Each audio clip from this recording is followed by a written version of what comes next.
2019 Suzuki DR650S Review. There is nothing sexy or particularly modern about the DR650S. The basic model has been around for nearly 30 years, with precious few upgrades. The turn signals, headlight, mirrors, plastic, and dash look rather last century. But who cares? What's important is how well the DR650S does its dual jobs, handling commuter and around town duties during the week, and hitting the dirt on weekends for a bit of play. The DR650S a great package, as it is reliable, low maintenance, and will take you just about anywhere with a smile on your face. The SOHC air-cooled motor with an oil cooler uses a 40mm Mikuni carburetor, so you will need to use the choke when starting on all but hot summer days. Once warmed up, the 644 cubic centimeters thumper is ready for duty. Yes, you will have to keep tabs on how many miles you've ridden since you last put gas in the 3.4-gallon tank, as there is no fuel gauge. Just reset the trip meter and make sure you can reach the petcock without looking in case you need to flip to reserve while on the freeway. The 2019 Suzuki DR650S is tall, as one would expect from a true dual sport machine.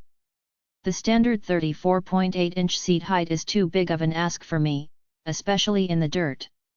However, Suzuki designed the DR650S to be easily lowered, and gifting back 1.6 inches, I can touch more than toes down at a stop. To drop the chassis, spacers are removed from the fork legs and shock, and the upper shock mounting point on the frame gets moved.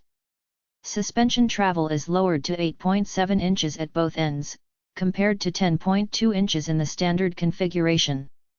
Ground clearance is also reduced from 10.4 inches to 8.9 inches. When doing this, the Suzuki low side stand, $60, must be installed, and we added a Suzuki accessory skid plate, $160, as reduced ground clearance means the cases are more susceptible to impacts. At 366 pounds, the DR is reasonably light as street-legal 650s go, and it's not an issue for me and my 30.5-inch inseam. Suzuki also offers a low gel seat, $200, but it has the effect of raising the relative height of the handlebars and foot pegs, thus changing the original well-conceived ergonomic rider triangle. Also important is that the lowering process is factory approved, so it doesn't produce undesirable handling or suspension behaviors. It's difficult to overemphasize how different the DR650S feels with the lowered chassis. Years ago, I tipped over a DR650 on an uneven street when I was unable to touch down to the tarmac at a stop. In this lowered configuration, the DR650S actually feels more like the novice-friendly DR200S than a big thumper.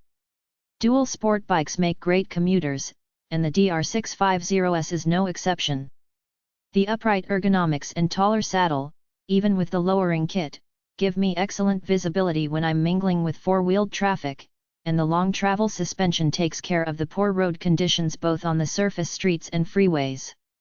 The DR650S is also narrow, making it easier to navigate traffic and confidently maneuver at slow speeds, even without being flat-footed. At freeway speeds, the upright seating, wide handlebars, and lack of windscreen make themselves known, but only when the needle on the analog speedometer is dancing in the mid-70s. I don't find the wind blast to be a big problem, though my commute is under 20 miles each way. Reassuringly, the motorcycle is totally stable at these speeds. The counterbalancer does a good job of managing the single cylinder's vibration, with little buzz translated through the pegs, bars, or seat.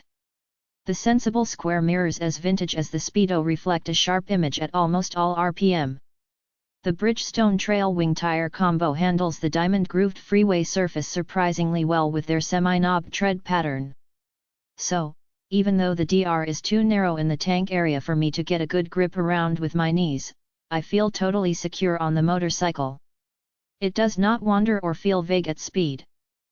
2019 Suzuki DR650S Review.